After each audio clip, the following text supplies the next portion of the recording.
Hello everyone, welcome back to studying deep. इस video के अंदर हम बिजनेस इकोनॉमिक्स का टॉपिक कवर करेंगे, कार्डिनल यूटिलिटी अप्रोच। सबसे पहले हम इसकी डेफिनेशन देखते हैं। तो बेसिकली कार्डिनल यूटिलिटी अप्रोच एक ऐसा मेथड होता है जो कि इकोनॉमिक्स के अंदर यूज करा जाता है ताकि इस चीज को मेजर कर सकें। किस चीज को मेजर करना है? क्वांटिफाइड टर्म में मेजर करना है। क्वांटिफाइड टर्म का मतलब क्या है? नंबर्स की फॉर्म में मेजर करना है। एंड इस चीज को मेजर करना है कि कोई भी जो इंडिविजुअल है, अगर वो किसी भी गुड्स या फिर किसी भी सर्विसेज को रेंडर कर रहा है तो उसको कितनी ज्यादा सेटिस्फेक्शन हो रही है इन द नंबर्स की फॉर्म में।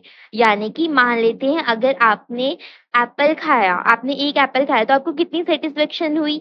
आपने उसको 5 रैंक दे दी। आपने 2 एप्पल खाया, आपने 3 एप्पल खाया, 4 एप्पल खाया। तो जितना ज्यादा आप कंज्यूम करते जा रहे हो गुड्स को, सर्विसेज को, तो आपका सेटिस्फेक्शन लेवल कितना हो रहा है, इस चीज को मेजर करते हैं कार्डिनल यूटिलिटी अप्रोच की हेल्प से।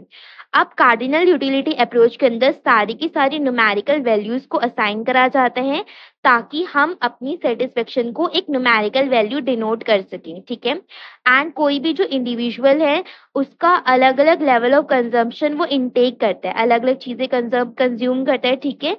तो इससे हम इस चीज को एनालाइज कर पाते हैं कि हमारा जो कंज्यूमर है उसकी क्या प्रेफरेंस है, क्या डिसीजन मेकिंग थॉट है, ठीक है। इन सबको भी एनालाइज करने में काफी ज्यादा हेल्प मिलती है। नाउ एग्जाम्पल ले लेते हैं कॉन्सेप्ट को और क्लियर करने के लिए। सपोज करते हैं कंज्यूमर है, वो एक प्रोडक्ट को कंज्यूम करने पर, उसकी एक यूनिट को कंज्यूम करने पर 10 देता है पॉइंट। एंड जब वो 2 यूनिट को कंज्यूम कर रहा है तो वो 18 पॉइंट दे रहा है। तो इससे क्या समझ में आता है कि जो कंज्यूमर है, जब वो 2 यूनिट्स को कंज्यूम कर रहा है तो उसकी सेटिस्फेक्शन ज्यादा डिजायर हो रही है as compare to 1 unit. And यहाँ पे जो डिफरेंस आया वो 8 का आया। वन मोर एग्जाम्पल ले लेते हैं। एक पर्सन है जो कि कप ऑफ कॉफी पी रहा है, ठीक है। एंड वो उसको यूटिलिटी पॉइंट में 5 मार्क्स देता है। एंड वो एक केक खा रहा है एंड उसको वो 8 मार्क्स देता है। तो हमने न्यूमेरिकल वैल्यूज डिनोट कर दी। हमने कॉफी को 5 मार्क्स दिए एंड हमने केक को 8 मार्क्स दिए, ठीक है। न्यूमेरिकल वैल्यूज असाइन हो चुकी है। तो इससे क्या समझ में आ रहा है कि जो पर्सन है उसका ज्यादा सेटिस्फेक्शन उसको कंज्यूम मिल रही है, केक में वो ज्यादा सेटिस्फाई हो पा रहा है as compare to coffee. And यहाँ पे जो डिफरेंस आएगा वो 3 का डिफरेंस है। नाउ इसकी फीचर्स देखते हैं। तो first feature will be quantifying satisfaction, यानी कि कार्डिनल यूटिलिटी अप्रोच हेल्प करती है मेजर करने में लेवल ऑफ सेटिस्फेक्शन को, न्यूमेरिकल टर्म्स में मेजर करने में हेल्प करती है कि किसी भी पर्सन को कौन सी गुड्स से, कौन सी सर्विसेज से कितनी ज्यादा सेटिस्फेक्शन मिल रही है। Second feature can be numerical representation, that is हम इसमें नंबर्स की फॉर्म में रिप्रेजेंट करते हैं कि हमारा कितनी लेवल ऑफ यूटिलिटी है, कितनी सेटिस्फेक्शन मिल रही है, एंड उसको अलग अलग क्वांटिफाइज तरीके से ड्राइव करते हैं। Third will B comparative analysis, यानी कि जो इकोनॉमिस्ट होते हैं वो इजीली कंपेयर और एनालाइज कर सकते हैं कंज्यूमर की डिफरेंट डिफरेंट प्रेफरेंसेस और चॉइसेस को, क्योंकि यहाँ पे जो हम यूटिलिटी डिनोट करें वो न्यूमेरिकल फॉर्म के बेस्ड होती है। Fourth can B decision making, यानी कि कार्डिनल यूटिलिटी अप्रोच का यूज करते हुए हमें इस चीज में अंडरस्टैंडिंग मिल जाती है कि कैसे जो कंज्यूमर्स है वो अपनी चॉइसेस को मेक करें एंड इससे इवैल्यूएशन भी इजीली हो पाता है। फिफ्थ कैन बी प्रिसिशन, यानी कि इससे हमें ज्यादा प्रिसाइज और क्वांटिटेटिव अप्रोच मिल जाती है, ज्यादा हमें क्वांटिटेटिव अप्रोच ये प्रोवाइड करती है जिससे हम स्टडी कर सकते हैं कंज्यूमर की बिहेवियर और उसकी प्रेफरेंसेस को एंड फर्दर कंपेयर कर सकते हैं to the ordinal utility approach.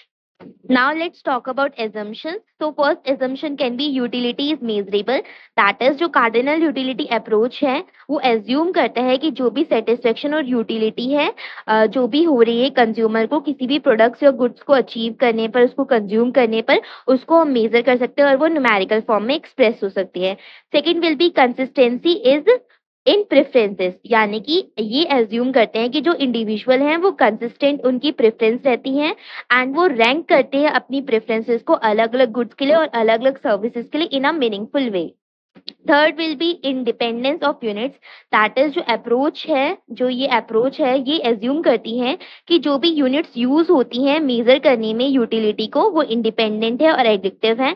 इसका मतलब बेसिकली ये है कि जो भी टोटल यूटिलिटी है वो ड्राइव होती है, किससे ड्राइव होती है?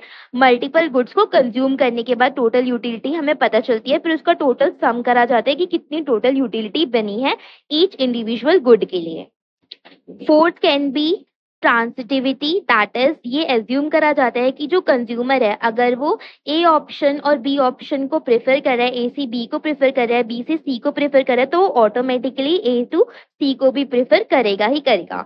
Fifth will be rational behaviour, यानी कि कार्डिनल यूटिलिटी अप्रोच ये एज्यूम करती है कि जो इंडिविजुअल हैं वो रैशनली रिएक्ट करते हैं, मैक्सिमाइज करना चाहते हैं वो अपनी यूटिलिटी को। डिसीजन वो इस बेस पर लेते हैं कि कितनी ज़्यादा उनके डिफरेंट डिफरेंट ऑप्शंस को न्यूमेरिकल वैल्यू प्रोवाइड कर रहे हैं, उस बेस पर वो अपने डिसीजन को लेते हैं।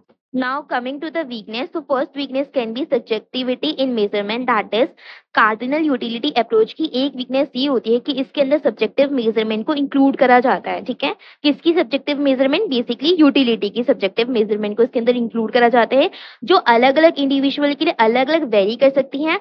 एंड ऐसा पॉसिबल नहीं है कि हमेशा जो भी उनकी प्रेफरेंस है वो एक्यूरेटली रिफ्लेक्ट करेंगे उसको, कभी कभार वो इनएक्यूरेट भी हो सकती है। Second will be lack of interpersonal comparison, यानी कि जो यूटिलिटी है वो पर्सनल है, अपना पर्सनल चॉइस है कि किसको किस चीज से कितनी सेटिस्फेक्शन मिल रही है, एंड एक सब्जेक्टिव कॉन्सेप्ट भी है। इसलिए काफी ज्यादा डिफिकल्ट हो जाता है कि मीनिंगफुल कंपैरिजन हम कैसे कर पाएंगे यूटिलिटी के बेस पर, क्योंकि अलग अलग इंडिविजुअल की अलग अलग कार्डिनल यूटिलिटी होती है, किसी को किसी चीज से ज्यादा सेटिस्फेक्शन मिलती है और किसी चीज से कम सेटिस्फेक्शन मिलती है। तो यहाँ पे कहीं ना कहीं एक लिमिटेशन आ जाती है एप्लीकेबिलिटी पर। ठीक है, एंड हम किस तरीके से एनालाइज करेंगे सोशल वेलफेयर को, किस तरीके से अपनी पॉलिसी डिसीजन को बनाएंगे, बिकॉज हमें तो ओवरऑल लेकर चलना है, ना कि किसी एक इंडिविजुअल के बेस पर अपनी चीजों को डिसाइड करना होता है कंपनी को। Third weakness can be unrealistic assumptions, यानी कि कार्डिनल यूटिलिटी अप्रोच रिलाई करती है एजम्पशंस पे, जैसे कि कंसिस्टेंसी इन प्रेफरेंस। यानी कंसिस्टेंसी इन प्रेफरेंस का मतलब क्या है? जिस बंदे को आज एक चीज पसंद आ रही है तो उसकी प्रेफरेंस चेंज नहीं होगी, उसकी चॉइस चेंज नहीं होगी, वो कंसिस्टेंट रहेगी। ठीक है, परफेक्ट रैशनैलिटी को लेकर चलती है। अब ऐसा तो हमेशा नहीं है ना कि ये ट्रू ही होगा, रियल वर्ल्ड कंज्यूमर बिहेवियर के अंदर हमेशा ट्रू प्लेस होल्ड करेगा, ऐसा नहीं है। कभी भी प्रेफरेंस चेंज हो सकती है किसी भी पर्सन की। इसलिए यहाँ पर ये लिमिटेशन आ जाती है कि प्रैक्टिकल एप्लीकेशन कैसे फॉरवर्ड होगी, एंड प्रिडिक्टिव पावर में भी कहीं ना कहीं कमी आ जाती है।